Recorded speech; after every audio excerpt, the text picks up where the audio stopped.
Good morning student, তোমরা সবাই দেখছো exam cracker YouTube channel. So আজকে আমরা আলোচনা করতে চলেছি 2022 সালের ডাব্লিউবিপি কনস্টেবল মেন্সের যে জিকেগুলো এসেছে সেগুলো সম্পর্কে। তো 1 থেকে 39 নম্বর কোশ্চেনের মধ্যে যে জিকেগুলো ছিল সেগুলো অলরেডি কালকের ক্লাসে আমরা আলোচনা করে নিয়েছি। সো আজকের ক্লাসে আমরা আলোচনা করব 40 থেকে 85 নম্বর কোশ্চেনের মধ্যে যে জিকেগুলো আছে সেগুলো। চলো ক্লাসটা স্টার্ট করা যাক।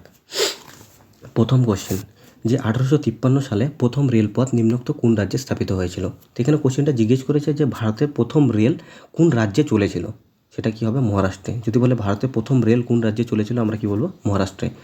আর যদি কোশ্চেন আসে, খুব ইম্পর্টেন্ট কোশ্চেন কিন্তু, যদি কোশ্চেন আসে যে ভারতের প্রথম ট্রেন কবে চালু হয়েছিল, কি বলবে? 16 এপ্রিল 1853 সালে। যদি বলে ভারতের প্রথম ট্রেন কবে চালু হয়েছিল, তোমরা কি বলবে? 16 এপ্রিল 1853 সালে। আর যদি বলে এই ট্রেনটা কোথা থেকে কোথায় অবধি চলেছিল, তোমরা কি বলবে? বম্বে টু থানে। ভারতের যে প্রথম ট্রেন কবে চালু হয়েছিল? 16 এপ্রিল 1853 সালে। আর সেই ট্রেনটা কোথা থেকে কোথায় অবধি চলেছিল? বম্বে টু থানে অবধি। কোন রাজ্যে? মহারাষ্ট্রে। যদি বলে কত কিলোমিটার চলেছিল, তোমরা কি বলবে? 34 কিলোমিটার। তো ভারতের প্রথম ট্রেন কবে চালু হয়েছে? 16 এপ্রিল 1853 সালে। সেই ট্রেনটা কোথা থেকে কোথা অবধি চলেছে? বম্বে থেকে থানে অবধি। যদি বলে কত কিলোমিটার চলেছিল? 34 কিলোমিটার। আর এটা কোন রাজ্যে চলেছিল? মহারাষ্ট্রে। আর যদি বলে ভারতে যখন প্রথম ট্রেন চলেছিল তখন আমাদের গভর্নর জেনারেল কে ছিল? লর্ড ডালহৌসি। লর্ড ডালহৌসি। বা ভারতে যদি বলে কোন গভর্নর জেনারেল ট্রেন চালু করেছিলেন, আমরা কি বলবো? লর্ড ডালহৌসি। এছাড়াও যদি জিজ্ঞেস করে, যেহেতু পশ্চিমবঙ্গের কোশ্চেন দেবে, পশ্চিমবঙ্গের পরীক্ষা দেবে, যদি জিজ্ঞেস করে পশ্চিমবঙ্গে প্রথম ট্রেন কবে চালু হয়েছিল, তোমরা কি বলবে? 15 আগস্ট 1854 সালে। যদি বলে পশ্চিমবঙ্গে প্রথম ট্রেন কবে চালু হয়েছিল, 15 আগস্ট 1854 সালে। আর যদি বলে সেই ট্রেনটা কোথা থেকে কোথায় অবধি চলেছিল, তোমরা কি বলবে? হাওড়া টু হুগলি। পশ্চিমবঙ্গে প্রথম ট্রেন চালু হয়েছিল 15 আগস্ট 1854 সালে। যদি জিজ্ঞেস করে পশ্চিমবঙ্গে প্রথম ট্রেন কবে চালু হয়েছিল, 15 আগস্ট 1854 সালে। সেই ট্রেনটা কোথা থেকে কোথা অবধি চলেছিল? হাওড়া থেকে হুগলি অবধি। আর যদি বলে ট্রেনটা কত মিনিট চলেছিল, কি বলবে? 91 মিনিট। ট্রেনটা চলেছিল হচ্ছে 91 মিনিট হাওড়া থেকে হুগলি অবধি। 15 আগস্ট 1854 সালে পশ্চিমবঙ্গে প্রথম ট্রেন চলেছিল। পশ্চিমবঙ্গের পরীক্ষার জন্য এই কোশ্চেনটা ইম্পর্টেন্ট। চলো পরের কোশ্চেনে যাওয়া যাক।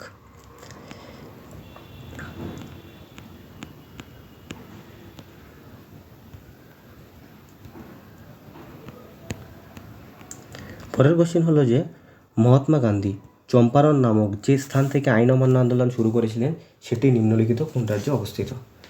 সেটি বিহারে অবস্থিত। যদি বলে চম্পারণ কোন রাজ্যে অবস্থিত, এই চম্পারণটা বিহার রাজ্যে অবস্থিত।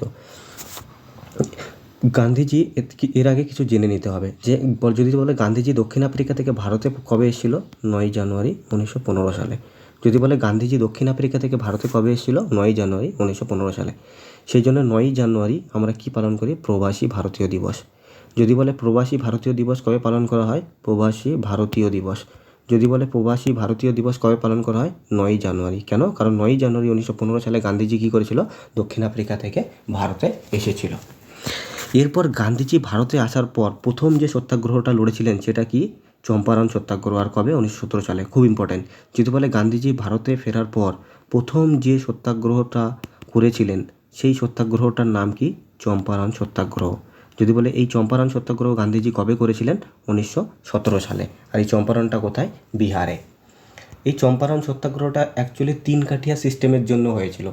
এই 3 কাঠিয়া সিস্টেমে যদি বলে চম্পারণ সত্যাগ্রহ কী জন্য হয়েছিল? 3 কাঠিয়া সিস্টেম। সেই টাইমে বিহারে একটা সিস্টেম চলতো, সেই সিস্টেমটার নাম কি? 3 কাঠিয়া সিস্টেম। এই 3 কাঠিয়া সিস্টেম কি? কোনো একটা জমিকে 20 ভাগে ভাগ করার পর তার মধ্যে 3 ভাগে নীল চাষ করতে হবে। তো ব্রিটিশরা কী করতো? কৃষকদের বাধ্য করতো, চম্পারণের কৃষকদের বাধ্য করতো যে তাদের যে জমিটা আছে সেই জমিটাকে 20টা পার্টে ডিভাইড করে তার মধ্যে 3টা পার্টের মধ্যে নীল চাষ করতে বলতো। সেই জন্য ফার্মাররা রেগে গেছিলো। তার জন্য ফার্মাররাও ইংরেজদের বিরুদ্ধে সত্যাগ্রহ শুরু করেছিল। আর সেই সত্যাগ্রহটার নামই হচ্ছে চম্পারণ সত্যাগ্রহ। যদি বলে গান্ধীজি ভারতে এসে প্রথম যে সত্যাগ্রহটা করেছিলেন সেটার নাম কি? চম্পারণ সত্যাগ্রহ। কবে করেছিল? 1917 সালে। আর যদি বলে গান্ধীজি ভারতের দ্বিতীয় যে সত্যাগ্রহটা করেছিলেন সেটার নাম কি? কি বলবে? খেদা সত্যাগ্রহ। গান্ধীজি ভারতের দ্বিতীয় যে সত্যাগ্রহটা করেছিলেন সেটার নাম কি? খেদা সত্যাগ্রহ। কবে করিয়েছে? 1918 সালে। যদি বলে খেদা সত্যাগ্রহ কবে হয়েছে? 1918 সালে। কে করিয়েছে? গান্ধীজি। আর যদি বলে এই খেদা জায়গাটা কোথায়, তোমরা কি বলবে? গুজরাট। গান্ধীজি ভারতের দ্বিতীয় যে সত্যাগ্রহটা করেছিল সেটার নাম কি? খেদা সত্যাগ্রহ। যদি বলে এই খেদাটা কোথায়? গুজরাটে। খেদা সত্যাগ্রহ কবে হয়েছিল? 1918 সালে। আর এটাও হচ্ছে কৃষকদের নিয়ে একটা সত্যাগ্রহ। এরপরেই 3 নাম্বার যে সত্যাগ্রহ করেছিল সেটা হচ্ছে আহমেদাবাদ হাঙ্গার স্ট্রাইক বা আহমেদাবাদ মিল স্ট্রাইক। আহমেদাবাদ হাঙ্গার স্ট্রাইক বা আহমেদাবাদ মিল স্ট্রাইক কে করেছিল? গান্ধীজি। যদি বলে কবে করেছিল? 1918 সালে। এটা গান্ধীজির হচ্ছে তৃতীয় সত্যাগ্রহ ছিল ভারতে। চলো যাওয়া যাক পরের কোশ্চিনে। পরের কোশ্চিন হচ্ছে যে শিশু নিম্নলিখিত কোন ধরনের উদ্ভিদের উদাহরণ? যদি বলে শিশু নিম্নলিখিত কোন ধরনের উদ্ভিদের উদাহরণ, তোমরা কি বলবে? ক্রান্তীয় পর্ণমোচী। শিশু নিম্নলিখিত কী ধরনের উদ্ভিদের উদাহরণ? ক্রান্তীয় পর্ণমোচী। এছাড়াও তোমরা এখানে আরেকটা অপশন দেখতে পাচ্ছ, ক্রান্তীয় চিরহরিৎ। যদি বলে ক্রান্তীয় চিরহরিৎ উদ্ভিদের উদাহরণ দাও, তাহলে কি বলবে? মেহগনি,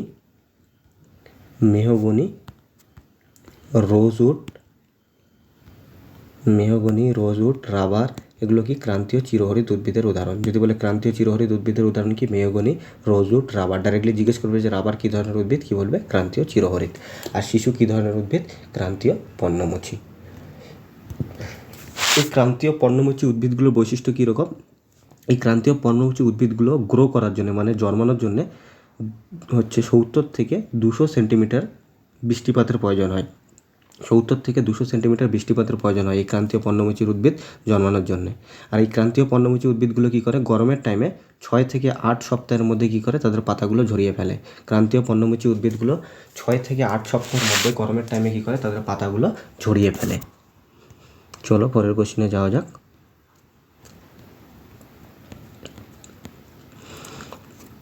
পরের কোশ্চেন হচ্ছে যে থর মরুভূমি ভারতবর্ষের নিম্নলিখিত কোন রাজ্যটিতে অবস্থিত? যদি বলে থর মরুভূমি ভারতবর্ষের নিম্নলিখিত কোন রাজ্যে অবস্থিত, কী বলবে? রাজস্থান। যদি বলে থর মরুভূমি ভারতবর্ষের নিম্নলিখিত কোন রাজ্যে অবস্থিত? রাজস্থান।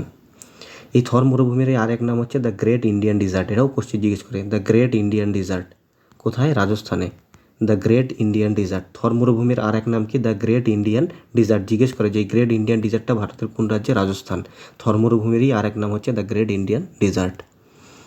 এছাড়াও যদি জিজ্ঞেস করে বিশ্বের বৃহত্তম মরুভূমির নাম কি, তোমরা কি বলো? আন্টার্কটিকা।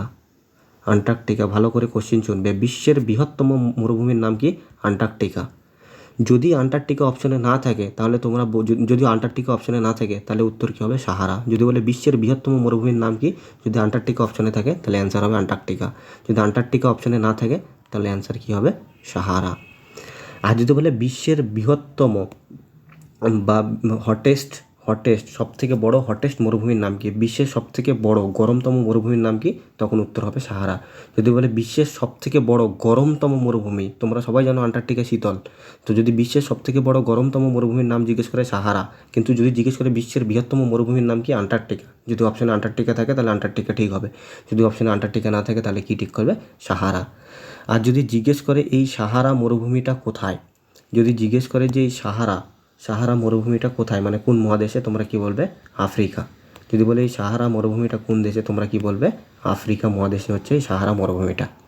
এছাড়াও জিজ্ঞেস করে যে পৃথিবীর শুষ্কতম স্থানের নাম কি, আটাকামা। এটাও একটা মরুভূমির নাম। যদি বলে পৃথিবীর শুষ্কতম স্থানের নাম কি, বলবে? আটাকামা। আর এই আটাকামাটা কোথায়? চিলিতে। চিলি একটা দেশের নাম। যদি বলে বিশ্বের শুষ্কতম স্থানের নাম কি, আটাকামা, এটাও একটা মরুভূমি। আর যদি বলে এই আটাকামাটা কোথায়, আমরা কি বলবো? চিলিতে। এছাড়াও আরেকটা কোশ্চিন আছে যে গোবি মরুভূমি। কোশ্চিন কি আছে যে গোবি মরুভূমি কোথায়? ডাইরেক্টলি কোশ্চিন আসবে, আর অনেকবার এসছেও, যে গোবি মরুভূমিটা কোথায়, তোমরা কি বলবে? চীন ও মঙ্গোলিয়াতে। যদি বলে গোবি মরুভূমিটা কোথায়, কি বলবে? চীন ও মঙ্গোলিয়াতে। কি বললাম যে গোবি মরুভূমিটা কোন দেশে? চীন ও মঙ্গোলিয়াতে।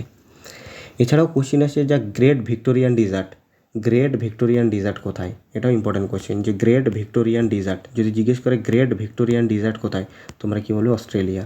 গ্রেট ভিক্টোরিয়ান ডিজার্ট মানে মরুভূমি।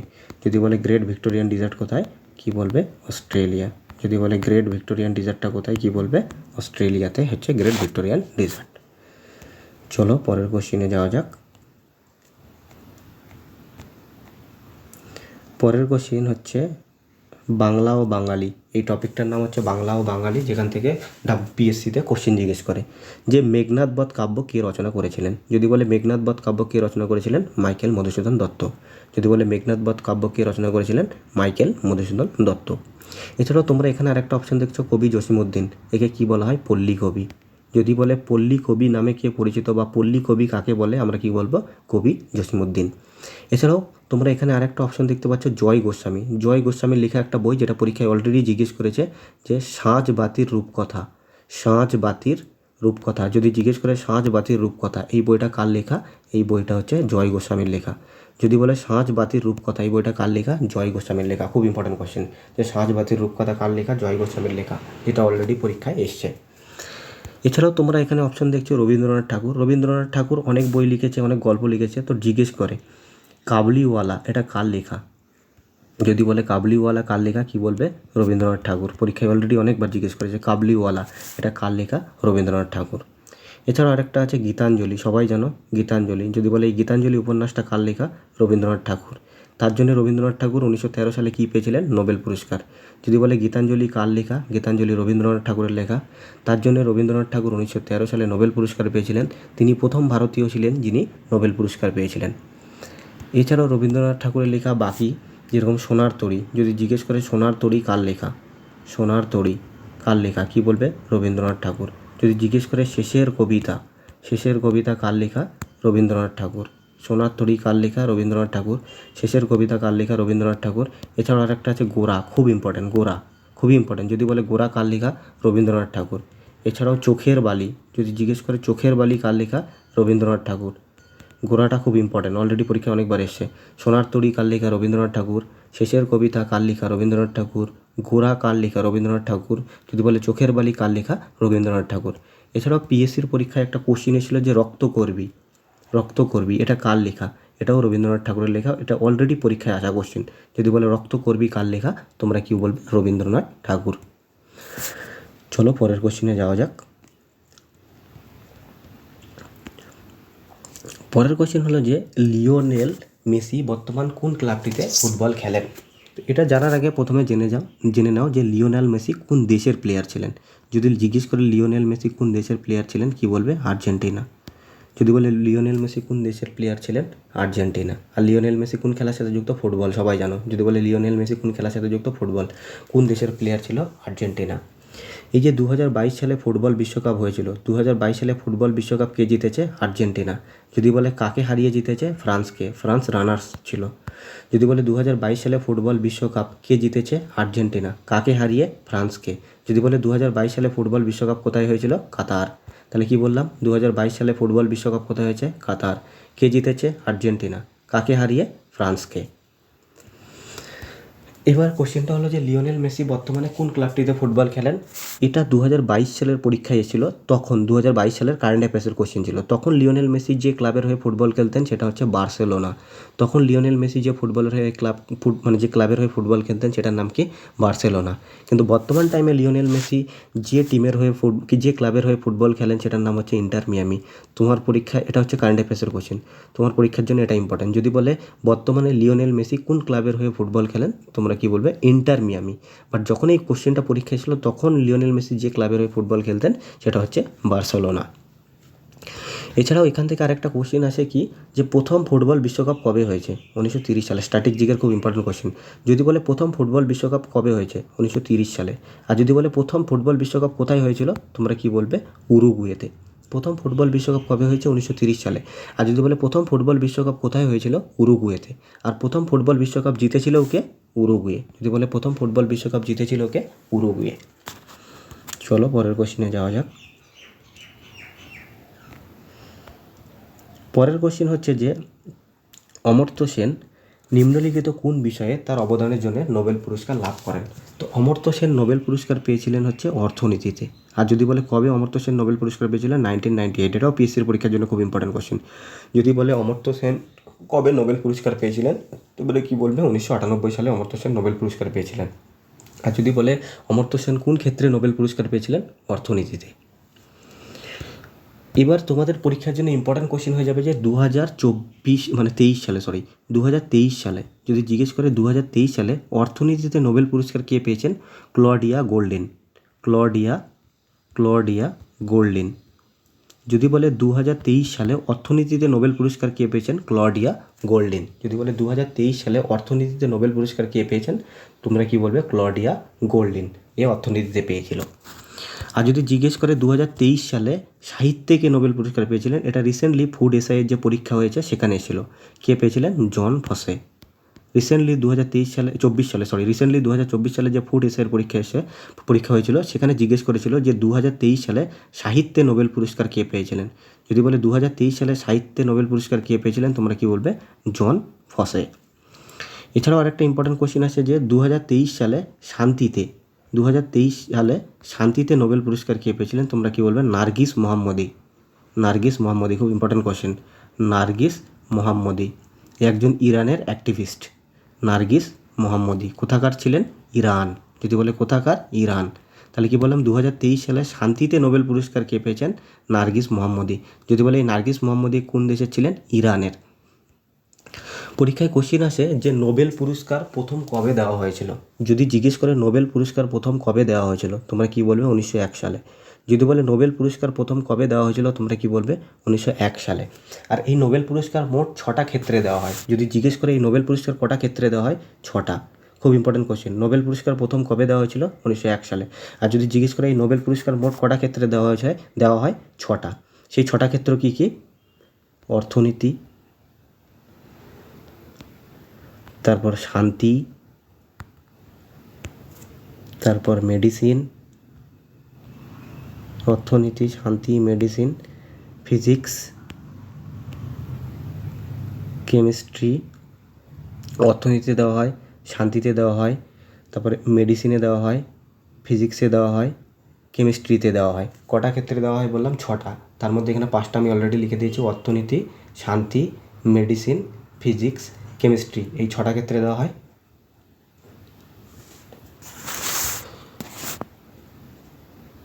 আর একটা আমার স্কিপ হচ্ছে, এক্স্যাক্টলি এখন মনে পড়ছে না। অর্থনীতি, শান্তি, মেডিসিন, ফিজিক্স, কেমিস্ট্রি। পরে মনে পড়লে বলছি আর একটা কোন ক্ষেত্রে দেওয়া হয়। চলো পরের কোশ্চেনে যাওয়া যাক। পরের কোশ্চেন হচ্ছে যে মুঘল আমলে মনসবদারি ব্যবস্থা কিসের সঙ্গে সম্পর্কিত ছিল।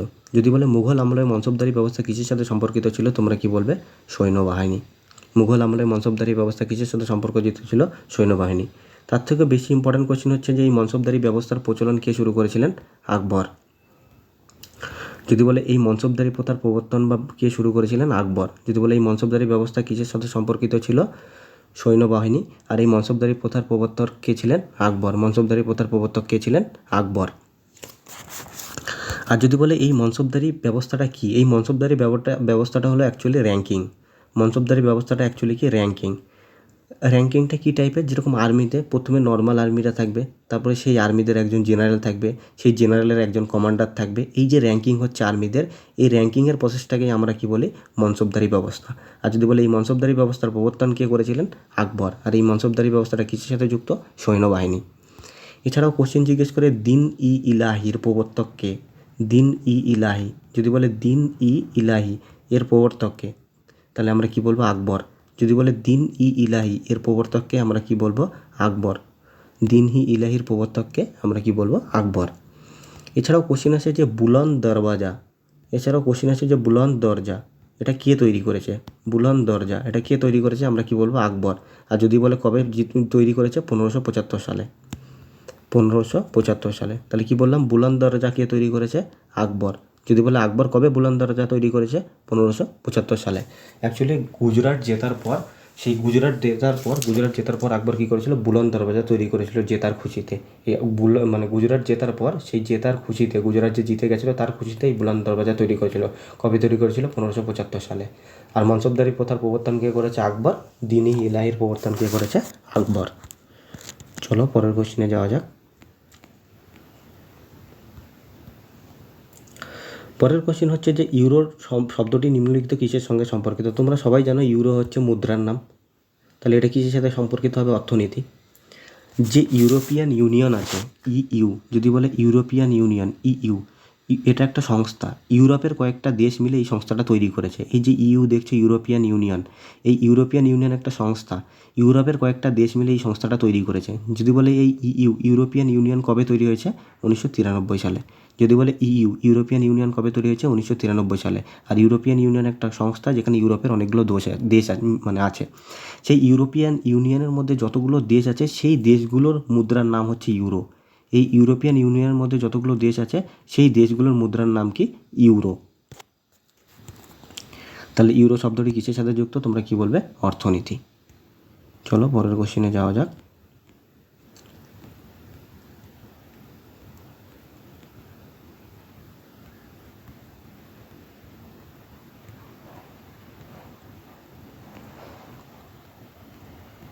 পরের কোশ্চেন হলো যে কোন শহর ভারতের ম্যানচেস্টার নামে বিখ্যাত ছিল? তোমরা সবাই জানো ভারতের ম্যানচেস্টার কাকে বলে? আহমেদাবাদকে। আর আহমেদাবাদটা কোথায়? গুজরাটে। ভারতের ম্যানচেস্টার কাকে বলে? আহমেদাবাদকে। আর আহমেদাবাদটা কোথায়? গুজরাটে। এবার কোশ্চিন আসে যে দক্ষিণ ভারতের ম্যানচেস্টার কাকে বলে? এটা তো তুমি ভারতের ম্যানচেস্টার বললে, কিন্তু যদি জিজ্ঞেস করে দক্ষিণ ভারতের ম্যানচেস্টার কাকে বলে, তাহলে কি বলবে? কোয়েম্বাটুর। তাহলে কি বললাম? ভারতের ম্যানচেস্টার কাকে বলে? ভারতের ম্যানচেস্টার বলা হয় আহমেদাবাদকে। আহমেদাবাদটা কোথায়? গুজরাটে। আর যদি বলে দক্ষিণ ভারতের ম্যানচেস্টার কাকে বলে, তাহলে কি বলবে? কোয়েম্বাটুর। দক্ষিণ ভারতের ম্যানচেস্টার কাকে বলা হয়? কোয়েম্বাটুর। এছাড়াও আরেকটা কোশ্চেন আসে যে পূর্ব ভারতের ম্যানচেস্টার কাকে বলে? তাহলে কি বলবে? কানপুর। তাহলে কি বললাম? ভারতের ম্যানচেস্টার বলা হয় আহমেদাবাদকে, দক্ষিণ ভারতের ম্যানচেস্টার বলা হয় কোয়েম্বাটুরকে, আর হচ্ছে পূর্ব ভারতের ম্যানচেস্টার বলা হচ্ছে কানপুরকে। এছাড়াও কানপুরকে আমরা কি বলি? লেদার সিটি বা চামড়ার শহর।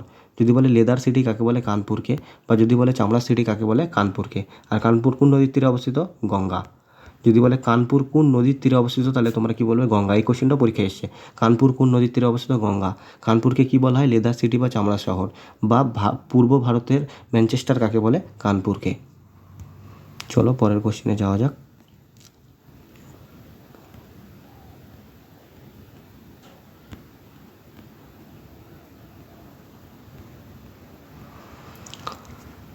পরের কোশ্চেনটা হলো যে নিচের কোন রাজ্যটির মধ্যপ্রদেশের সঙ্গে কোনো সীমানা নেই? নিচের কোন রাজ্যটির মধ্যপ্রদেশের সাথে কোনো সীমানা নেই? তাহলে কি বলবো? বিহার। মধ্যপ্রদেশ একটা ল্যান্ডলক কান্ট্রি। মধ্যপ্রদেশ কী ধরনের কান্ট্রি? ল্যান্ডলক কান্ট্রি কাকে বলে? স্টেট রাজ্য। মধ্যপ্রদেশ একটা কী ধরনের রাজ্য? ল্যান্ডলক রাজ্য। যদি বলে মধ্যপ্রদেশ কী ধরনের রাজ্য? ল্যান্ডলক রাজ্য। ল্যান্ডলক রাজ্য কাকে বলে? এরকম একটা রাজ্য যে চারিদিক দিয়ে ল্যান্ড দিয়ে কভার থাকবে, মানে ভূমি দিয়ে কভার থাকবে, কোনো সমুদ্র বা নদী থাকবে না। এরকম একটা রাজ্য যে চারিদিক দিয়ে ল্যান্ড দিয়ে কভার থাকবে, এই চারদিকে শুধু ল্যান্ড, ভূমি থাকবে, না কোনো সমুদ্র থাকবে না কোনো নদী থাকবে। এই ধরনের রাজ্যকে হচ্ছে ল্যান্ডলক রাজ্য বলা হয়। তো মধ্যপ্রদেশ হচ্ছে একটা ল্যান্ডলক রাজ্য। আর যদি বলে মধ্যপ্রদেশ ভারতের কতগুলো রাজ্যের সাথে বর্ডার শেয়ার করে, তোমরা কি বলবে? 5টা। যদি বলে মধ্যপ্রদেশ ভারতের কতগুলো রাজ্যের সাথে বর্ডার শেয়ার করে, কি বলবে? 5টা। সেই 5টা রাজ্যের নাম কি? ছত্তিশগড়, উত্তরপ্রদেশ, মহারাষ্ট্র, গুজরাট আর হচ্ছে রাজস্থান। যদি বলে মধ্যপ্রদেশ ভারতের কতগুলো রাজ্যের সাথে বর্ডার শেয়ার করে? 5টা। কোন কোন রাজ্যের সাথে? ছত্তিশগড়ের সাথে বর্ডার শেয়ার করে, উত্তরপ্রদেশের সাথে বর্ডার শেয়ার করে, মহারাষ্ট্রের সাথে বর্ডার শেয়ার করে, গুজরাটের সাথে বর্ডার শেয়ার করে, আর রাজস্থানের সাথে বর্ডার শেয়ার করে। তো উত্তরপ্রদেশের সাথেও বর্ডার শেয়ার করে মধ্যপ্রদেশ, রাজস্থানের সাথেও করে, মহারাষ্ট্রের সাথেও করে, কিন্তু বিহারের সাথে করে না। তো ওটাই জিজ্ঞেস করেছে যে নিচের কোন রাজ্যটি মধ্যপ্রদেশের সঙ্গে কোনো সীমানা নেই? কি বলবো? বিহারের মধ্যপ্রদেশের সাথে কোনো সীমানা নেই। এছাড়াও আরেকটা ইম্পর্টেন্ট কোশ্চেন আসে যে বাংলাদেশ ভারতের কতগুলো রাজ্যের সাথে বাউন্ডারি শেয়ার করে? বাংলাদেশ ভারতের কতগুলো রাজ্যের সাথে বর্ডার শেয়ার করে? তোমরা কি বলবে? 5টা। যদি জিজ্ঞেস করে বাংলাদেশ ভারতের কতগুলো রাজ্যের সাথে বর্ডার শেয়ার করে, তোমরা কি বলবে? 5টা। বাংলাদেশ কতগুলো রাজ্যের সাথে বাংলাদেশ ভারতের কতগুলো রাজ্যের সাথে বর্ডার শেয়ার করে, তোমরা কি বলবে? 5টা। সেই 5টা রাজ্যের নাম কি? পশ্চিমবঙ্গ, ওয়েস্ট বেঙ্গল, ত্রিপুরা, মেঘালয়া, মিজোরাম আর আসাম। যদি বলে বাংলাদেশ ভারতের কতগুলো রাজ্যের সাথে বর্ডার শেয়ার করে, আমরা কি বলবো? 5টা। সেই 5টা রাজ্য কি কি? পশ্চিমবঙ্গ, ত্রিপুরা, মেঘালয়, মিজোরাম আর আসাম। এই 5টা রাজ্যের সাথে বাংলাদেশ হচ্ছে ভারতের সাথে বাংলাদেশ ভারতের এই 5টা রাজ্যের সাথে তার সীমানা শেয়ার করে। এছাড়াও ভারতের সাথে বাংলাদেশ সবথেকে লম্বা বাউন্ডারি শেয়ার করে। কত কিলোমিটার? 4096 কিলোমিটার। যদি বলে কোন দেশের সাথে ভারতের সবথেকে লম্বা বর্ডার আছে বা বাউন্ডারি আছে বাংলাদেশের সাথে, কত কিলোমিটার? 4096 কিলোমিটার। চলো পরের কোশ্চেনে যাওয়া যাক।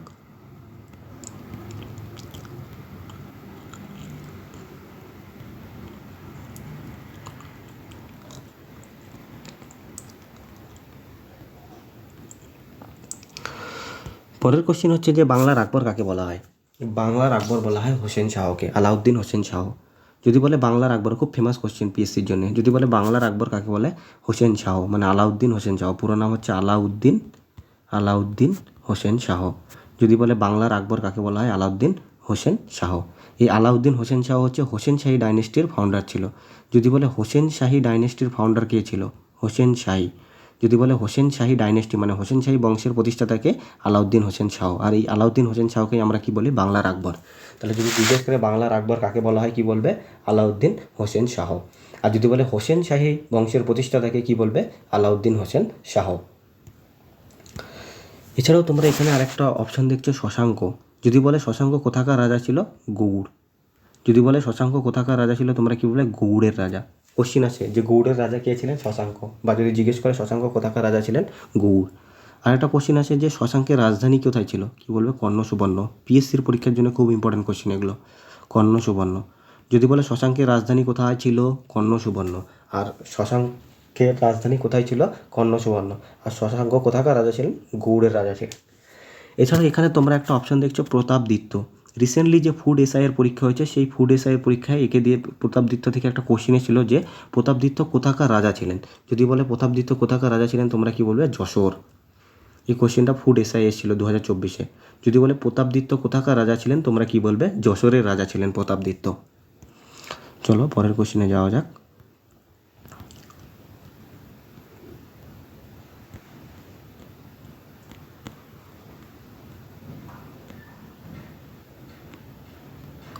পরের কোশ্চেন হলো যে অষ্টাঙ্গিক মার্গ কোন ধর্মের সঙ্গে সম্পর্কিত?